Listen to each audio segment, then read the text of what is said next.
You're listening to the Bare Metal Cyber Prepcast, created to help you succeed in your Server Plus certification journey. Learn more at baremetalcyber.com, where additional prepcasts, books, and training materials await. Let's get started.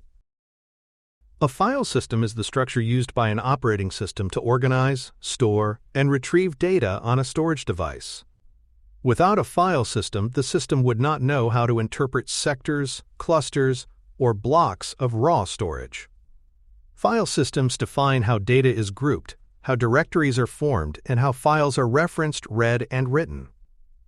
The performance, reliability, security, and scalability of a server depend heavily on the file system selected. Within the Server Plus certification, understanding the strengths and limitations of each supported file system is an essential administrative skill. Selecting the correct file system is not a one-size-fits-all decision. Each file system is built with specific use cases and operating environments in mind. Some prioritize compatibility with older systems, while others are optimized for high-performance workloads or enterprise fault tolerance.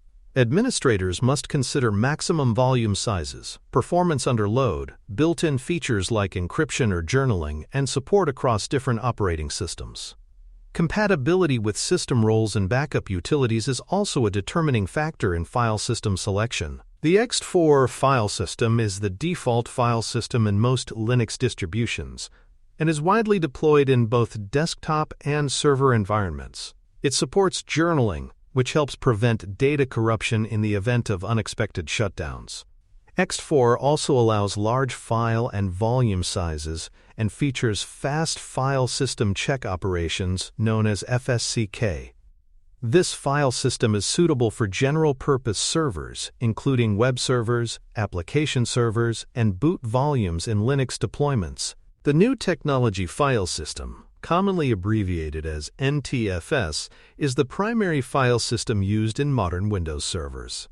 It includes advanced features such as file and folder-level permissions, compression, and encryption. NTFS also supports access control lists, disk quotas, and long file names. These capabilities make it well-suited for Active Directory domain controllers, file servers, and general-purpose Windows workloads. Server Plus includes NTFS as a core file system for Windows-based environments. The Resilient File System, abbreviated as ReFS, is a newer file system developed by Microsoft for high availability and high-integrity storage. It is designed to handle large volumes and offers features such as integrity streams and automatic healing of corrupt data. ReFS is often used with storage spaces to provide robust and scalable storage pools. However, it lacks some features found in NTFS, such as full support for file-level encryption and compression. ReFS is often reserved for archival or backup systems rather than primary workloads.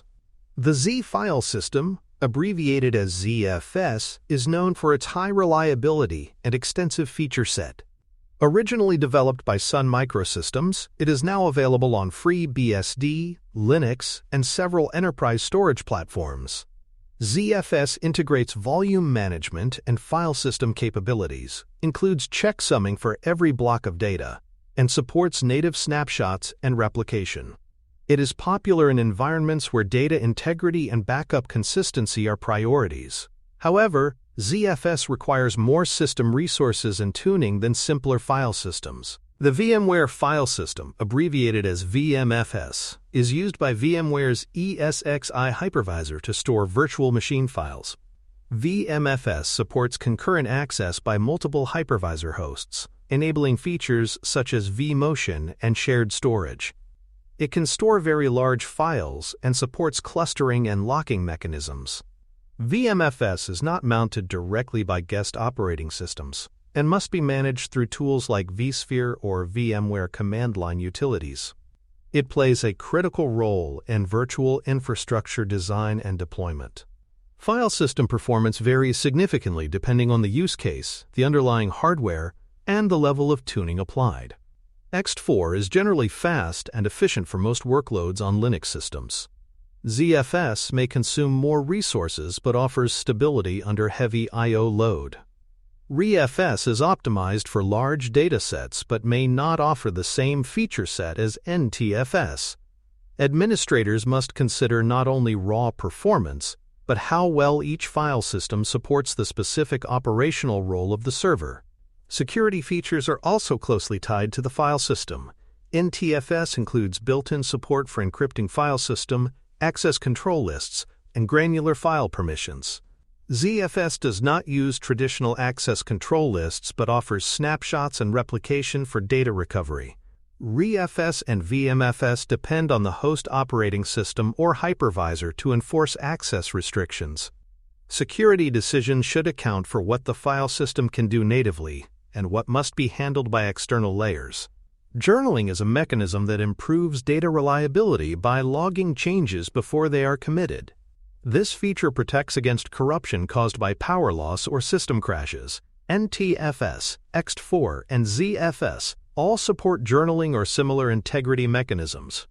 ReFS replaces traditional journaling with integrity streams, which detect and correct silent data corruption.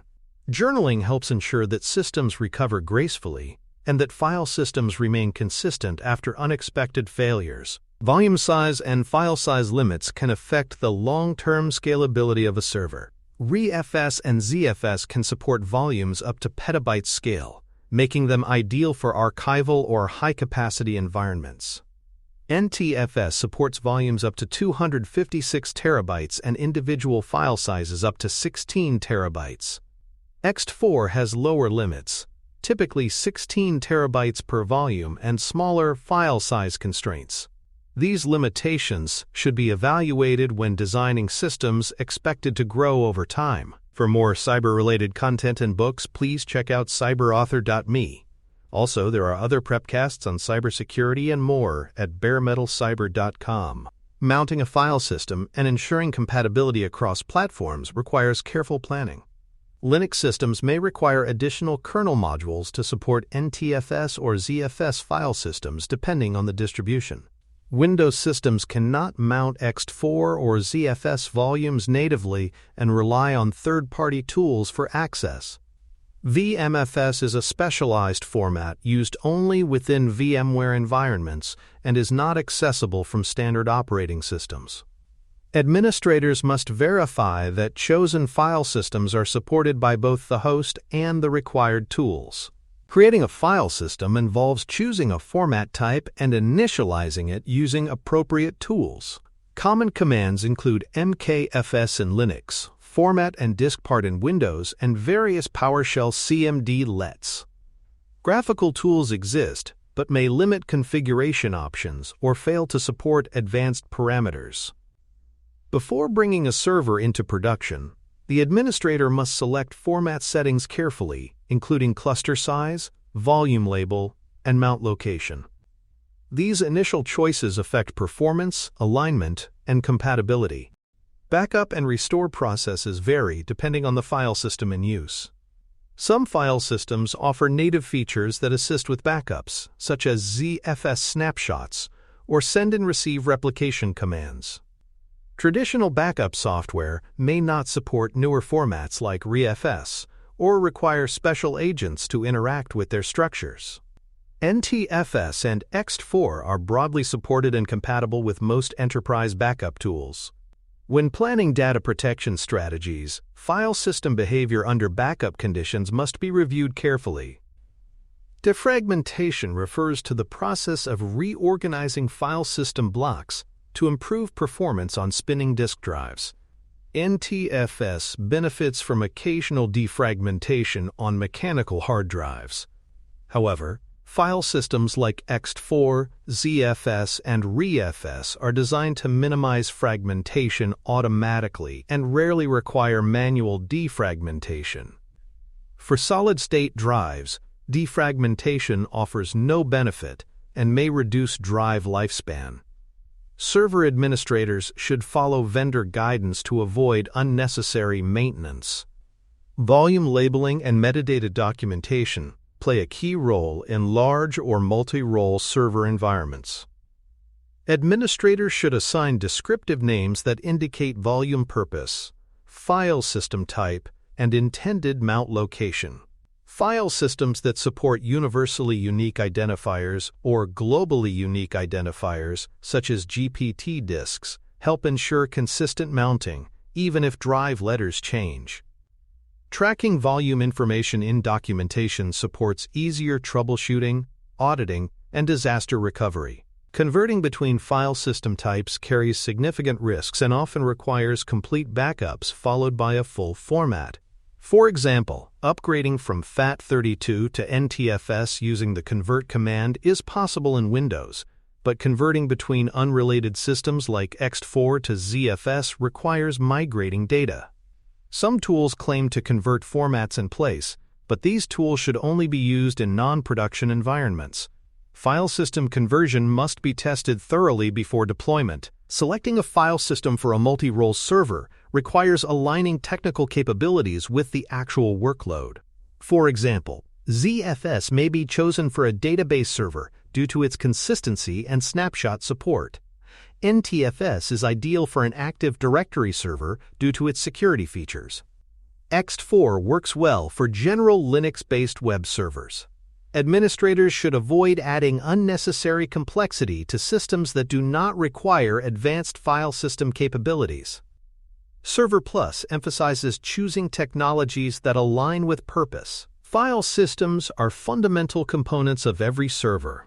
They determine how data is structured, accessed, and protected. From boot partitions to archival volumes, administrators must evaluate file system features for performance, resilience, compatibility, and maintenance.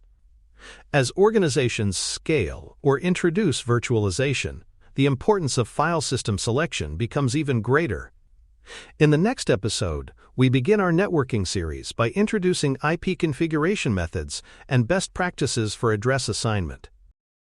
Thanks for tuning in to the Bare Metal Cyber Prepcast, your trusted source for cybersecurity news and insights. Remember to subscribe at baremetalcyber.com so you never miss an update. And visit cyberauthor.me for best-selling cybersecurity books that equip you with expert knowledge. Until next time, stay secure and stay vigilant.